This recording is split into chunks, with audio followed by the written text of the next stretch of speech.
Bonjour, mon nom c'est Charles-Étienne Ménard. Je suis artiste-entraîneur dans le monde des chevaux depuis au-delà de 20 ans à peu près. Je suis spécialiste dans la liberté et je fais de la psychologie avec les chevaux. On travaille le cerveau, on développe le cerveau et on fait comprendre aux gens comment mieux comprendre les chevaux, qu'est-ce que c'est vraiment un cheval et comment mieux se comprendre soi-même pour être capable d'influencer les chevaux.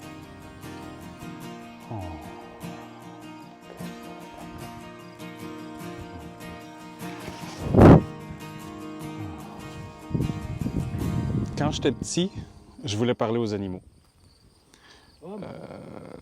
Je me suis toujours dit que si les chiens entre eux, les chats se comprennent, pourquoi on ne pourrait pas arriver à comprendre ce que les animaux se disent entre eux? J'ai toujours cherché à être ami avec eux. J'ai recherché dans le western, dans le classique, dans la randonnée. J'ai fait plusieurs domaines. Et c'est vraiment en étudiant un petit peu ce qu'on appelait dans le temps les murmureurs à l'oreille des chevaux que j'ai découvert, dans le fond, que la psychologie était tellement importante. Le travail en liberté, pour moi, j'adore travailler à cheval. On ne fait qu'un avec le cheval, mais j'adore travailler au sol parce que là, on fait deux. C'est-à-dire, il y a cet échange-là. Donc, cet échange, si je veux transmettre quelque chose, il faut que je sois prêt à recevoir aussi, donc à écouter. Le cheval, j'ai appris à le lire, j'ai appris à me lire aussi, à être capable de me contrôler. Puis c'est un travail d'une vie. On travaille toujours là-dessus pour arriver à mieux communiquer avec les chevaux, pour arriver à transmettre ce qu'on veut, à développer la relation, dans le fond, avec eux. J'ai pas grandi dans le monde des chevaux. Fait qu'à l'âge de 15 ans, c'est la première fois que je me suis assis sur un cheval de ma vie. Donc, j'ai pas grandi dans une écurie. Donc, il a fallu que j'aille chercher beaucoup cette connaissance-là. Et avec le temps, j'ai fait du dressage, j'ai fait du saut, j'ai fait du western, j'ai fait la randonnée aussi. Puis à l'âge de 21 ans, j'ai voulu aller chercher à approfondir mes connaissances dans le monde des chevaux. Je suis allé chercher ma technique équine en spécification randonnée. Donc, à 23 ans, j'ai sorti de là de la technique équine. Je suis rentré quelques semaines plus tard à Cheval Théâtre, qui venait de se créer. J'ai découvert là un monde de spectacle, un monde qui était sans limite, qui n'était pas renfermé dans des barèmes confinés pour un concours ou pour une formule. C'était vraiment la liberté de création. La liberté, donc, où là, j'ai pu travailler sur la relation. J'ai pu faire des numéros avec le feu, des numéros de liberté, des numéros, toutes sortes de choses avec les chevaux. Ça a vraiment été un laboratoire pour moi incroyable. Après ça, j'ai travaillé au Saguenay-Lac-Saint-Jean sur la création d'un spectacle sur la race canadienne, Conquérant la Saguenay race, qui est encore là, qui m'a permis de mettre en œuvre ce que je savais dans le monde des chevaux, ce que j'avais cherché dans tous les domaines et ce que j'avais entendu, ce que j'avais étudié dans le horse whisperer, dans le fond, les murmureurs à l'oreille des chevaux, qui était de travailler la psychologie, qui était de travailler avec la tête du cheval et non pas de travailler avec un équipement quelconque, mais de comment on est quand on travaille avec les chevaux.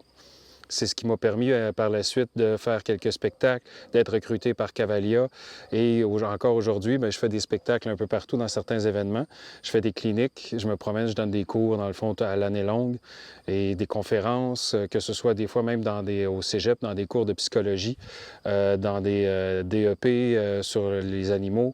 Donc, c'est partout où je vais aujourd'hui, j'essaie de faire comprendre qu'est-ce que c'est vraiment un cheval, c'est quoi la nature d'un cheval, comment ça se passe dans sa tête, puis comment est-ce qu'il faut se comporter, comment est-ce qu'il faut se contrôler.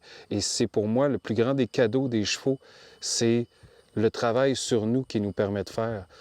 C'est de cette découverte-là qui nous permet d'avoir une meilleure relation avec eux. Avec Cavalia, dans le fond, j'ai été le premier entraîneur québécois sur scène à travailler en liberté. Il y avait quelques acrobates qui étaient là, des Québécois, mais sinon, il y avait beaucoup des gens des États-Unis ou des Européens qui travaillaient sur les chevaux. Fait que j'ai été le premier à travailler en liberté, dans le fond. Après Frédéric Pignon, dans le fond, le premier Québécois, j'ai amené cette psychologie-là, dans le fond, cette relation-là. C'est ce qui était très, très beau à voir sur scène, ce qui était important d'avoir sur toutes les répétitions, les spectacles qu'on faisait, d'avoir cette volonté du cheval-là de s'amuser sur scène en liberté.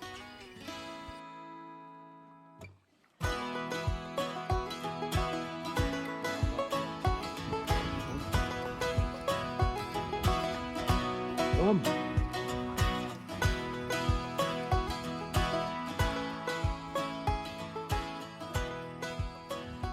C'est sûr qu'avec le travail au sol, je peux aider, oui, beaucoup de gens à solidifier les liens, les relations, la compréhension. C'est ce qui manque généralement. Les gens voient un cheval, puis ils veulent monter déjà dessus tout de suite. C'est de nos jours, ces relations-là avec hommes-femmes, c'est aussi ça qui manque un peu. C'est de comprendre que mieux on se connaît, plus on forme un duo solide. Les gens veulent souvent monter à cheval avant même d'être sécuritaire et de se connaître à côté du cheval. C'est ce qui fait toute la différence. C'est les règles qui se maintiennent là, qui se développent au sol pour s'amener ensuite en selle.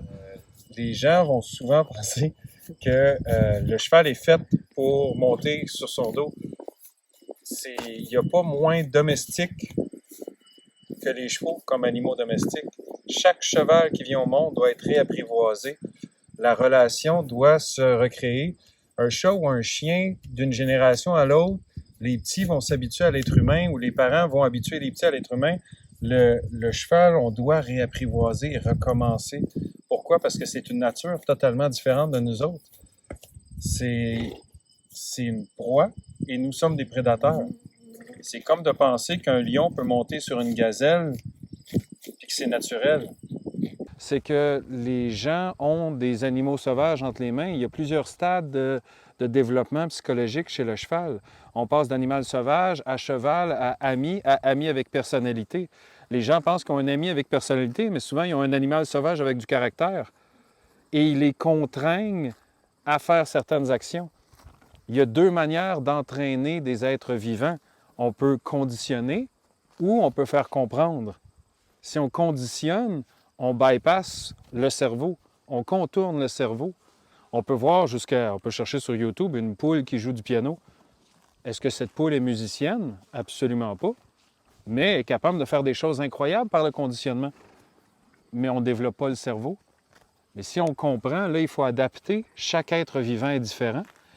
Et chaque être vivant n'apprend pas de la même manière. Donc, moi, en tant qu'enseignant, je dois m'adapter à l'élève qui est en avant de moi. Ça, c'est difficile parce que ça demande la remise en question. Artax, back. Ça demande cette remise en question-là, cette réflexion sur comment je peux trouver un meilleur moyen de rentrer dans sa tête, comment je peux trouver un meilleur moyen de faire comprendre. Ça demande de réessayer, ça demande de se reposer les questions, de retourner à la table à dessin et de réessayer. Mais c'est ce qui en fait un des beaux défis. C'est pour ça, dans la phrase qu'on entend souvent, les chevaux les plus difficiles nous font le plus évoluer, parce qu'ils nous demandent de trouver des nouvelles façons de rentrer dans leur tête.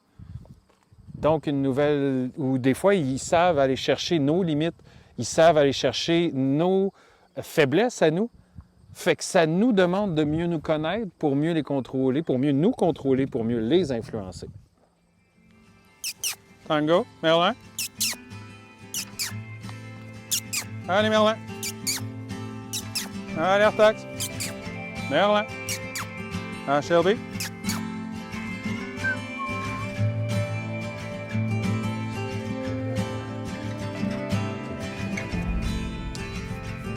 OK. Ici. Doucement. Ici. Ici. Shelby.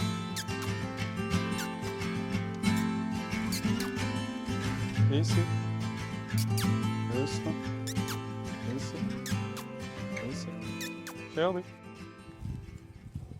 Donc, tu vas venir ici à côté. Tu vas descendre ta main comme ça ici, puis tu vas faire toc, toc, toc, juste ce petit os que tu vois ici en arrière du genou.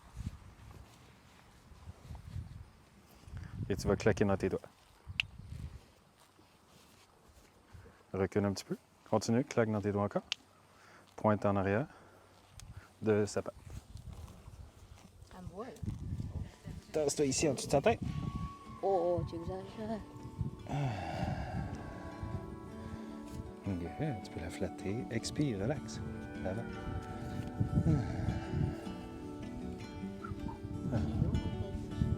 Oui. Good. Tu peux la flatter sur les yeux, sur le nez.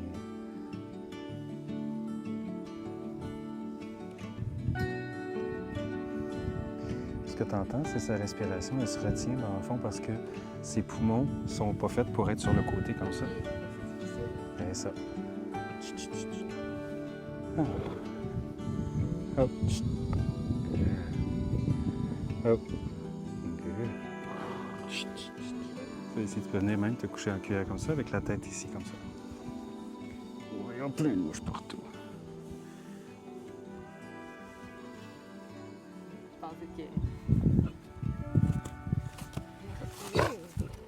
Tu vois à quel point c'est ça ici la différence entre la conscience de son corps qu'elle a pris à faire, Ouais, puis la conscience de nous, comment elle peut faire très attention à toi. ouais. Comment est-ce qu'elle s'est levée? C'est... Puis t'as pas bougé de là, puis elle a fait attention à où est-ce qu'elle mettait Ouais. ses pattes. Et là, elle se fait juste dévorer par les mouches. Doucement, Tax. Doucement, Tax. S'asseoir dessus. Les gens me disent souvent « Ouais, mais là, t'es malade de te coucher en dessous de ton cheval. Attends, qu'est-ce que mon cheval peut faire? Il peut m'écraser? Toi, tu montes dessus, qu'est-ce qu'il peut faire? Il peut te sacrer en bas puis t'écraser. » C'est vrai. Fait que si t'es pas Ouais. confiant d'être en dessous de ton cheval, comment tu fais pour t'asseoir dessus, pour être confiant pour t'asseoir dessus? Ouais. Ta vie est encore plus en jeu. C'est vrai. Mais le cheval a le droit de faire le mauvais choix. C'est comme ça qu'il va comprendre qu'il a le bon choix. Juste conditionné, des fois, ben, comme j'ai parlé tantôt, ça bypasse le cerveau. Puis ça fait en sorte que c'est l'exercice qui est important et non toi. Tu as vu la relation que j'ai avec mes chevaux, je suis important pour eux. Tu l'as vu dans sa réaction ou ses mouvements à côté de toi, elle te considère. Tu fais partie de l'équipe. T'es pas un objet et t'es surtout pas faire partie du problème souvent quand on contentionne un être vivant pour faire quelque chose. On fait partie souvent du problème plutôt que la solution. C'est ça que quand je dis, le cheval est d'abord à l'état comme un être humain.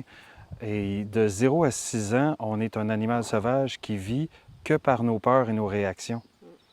De 6 ans à 12 ans, on devient un humain, c'est-à-dire l'adulte répond à nos besoins.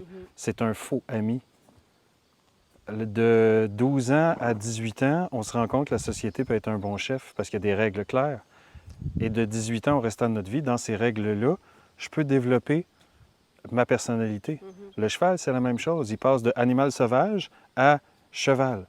Animal sauvage, il vit, ne réagit que par ses peurs. Le cheval, il est relativement à l'aise dans un environnement X ou Y, dans le paddock ou dans l'écurie. Et l'être humain, c'est un faux ami. Il est là pour y donner le foin. Ouvre-moi la clôture, je vais m'en trouver. Après ça, il peut devenir un ami de l'être humain. Il peut te voir comme un chef si tu représentes des règles très claires. Puis après ça, à l'intérieur des règles claires, il peut développer sa personnalité, donc devenir un ami avec personnalité. Mais comme je disais, trop souvent, il y a des gens qui pensent qu'ils ont un ami avec personnalité quand ils ont un animal sauvage avec du caractère. Le côté commercial a trop souvent développé des outils pour nous permettre de contenir un animal sauvage et de lui faire quelque chose.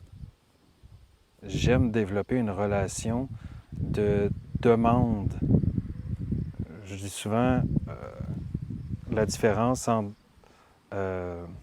ma mère m'a interdit de tout faire et j'ai souvent fait chez des amis. Mon père m'a responsabilisé beaucoup. Mon père m'a jamais interdit de faire de quoi. Il me dit, si tu fais telle décision, c'est telle conséquence que tu vas avoir. Si tu fais telle décision, telle autre décision, c'est tel bénéfice que tu vas avoir.